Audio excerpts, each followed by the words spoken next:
श्री शिवाय नमस्तुभ्यम। हर हर महादेव। ओम नमः शिवाय। आप सभी पर भगवान भोलेनाथ की कृपा सदैव बनी रहे। दोस्तों, आप प्रतिदिन हमारे इस चैनल पर शिव पुराण की कथाएं सुनते हैं, उसके लिए बहुत बहुत धन्यवाद। और इसी तरह से आप प्रतिदिन आगे की कथा जरूर सुने। आप पर भगवान भोलेनाथ की विशेष कृपा होगी और आप भी पुण्य के भागी बनेंगे। तो दोस्तों, आप प्रतिदिन हमारे चैनल पर शिव पुराण कथाएं सुनने के लिए हमारे चैनल को सब्सक्राइब भी जरूर कर ले, वीडियो को लाइक करें, शेयर करें और कमेंट में हर हर महादेव प्रतिदिन अवश्य लिखा करें और इस कथा को ध्यान पूर्वक पूरा सुने। तो दोस्तों, चलिए सुनते हैं आगे की कथा। ब्रह्मा जी कहते हैं, नारद, तदंतर गिरि श्रेष्ठ हिमवान ने प्रसन्नता और उत्साह के साथ वेद मंत्रों द्वारा दुर्गा और शिव का उप स्नान करवाया। तत्पश्चात गिरिराज की प्रार्थना से श्री विष्णु आदि देवता तथा मुनि कौतूहल पूर्वक उनके घर के भीतर गए।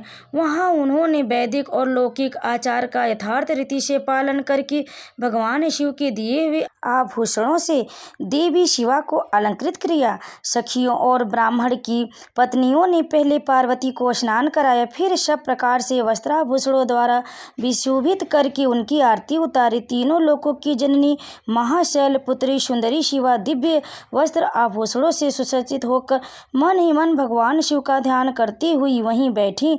उस समय उनकी बड़ी शोभा हो रही थी। उस अवसर पर दोनों पक्षों के महान आनंददायक उत्सव होने लगे। ब्राह्मणों को शास्त्रोक्त रीति से नाना प्रकार का दान दिया गया। अन्य लोगों को भी वहां भांति भांति के द्रव्य बांटे गए। विशेष उत्सव के साथ गीत और वाद आदि के द्वारा लोगों का मनोरंजन किया गया। तदंतर में ब्रह्मा, भगवान विष्णु, इंद्र आदि देवता तथा मुनि ये सब के सब बड़ी प्रसन्नता के साथ सानंद उत्सव मनाते हुए भक्ति भाव से शिवा को प्रणाम कर शिव के चरणाबिंदों के चिंतन पूर्वक हिमाचल की आज्ञा ले अपने अपने स्थान को चले गए। इसके बाद गर्ग ने कन्यादान का समय जान हिमाचल से श्री शंकर तथा बारातियों को बुलाने के लिए कहा।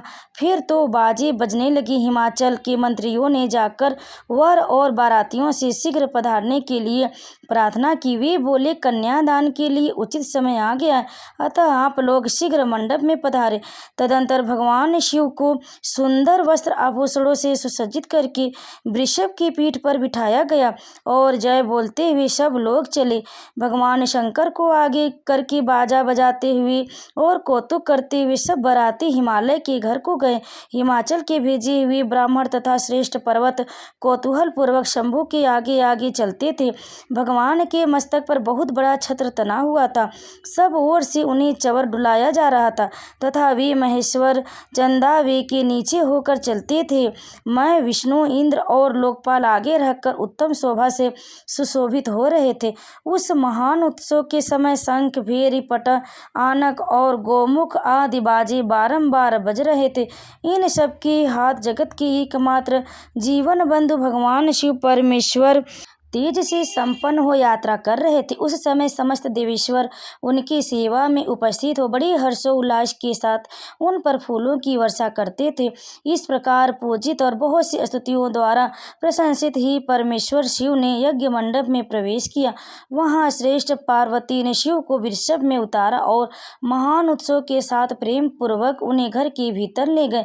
हिमालय ने भी घर में आए हुए सभी देवताओं सहित महेश्वर को विधि पूर्वक भक्ति भाव से प्रणाम करके उनकी आरती उतारी। फिर महान उत्सव पूर्वक अपने भाग्य की सराहना करते हुए उन्होंने अन्य समस्त देवताओं और मुनियों को प्रणाम करके उन सबका समादर किया। श्री विष्णु सहित महेश्वर को तथा मुख्य मुख्य देवताओं को पाद अर्घ देकर हिमालय उन्हें अपने भवन के भीतर ले गए और आंगन में रत्नमय सिंहासन के ऊपर मुझको, विष्णु को, शंकर को तथा अन्य विशिष्ट व्यक्तियों को बिठाया। उस समय मेना ने अपनी सखियों, ब्राह्मण पतलियों तथा अन्य पुरंदरियों के साथ आकर सानंद आरती उतारी। कर्मकांड के ज्ञाता पुरोहित महात्मा शंकर के लिए मधुर पर्क पूजन आदि जो जो आवश्यक कृत्य थे उन सबको हर्ष संपन्न किया।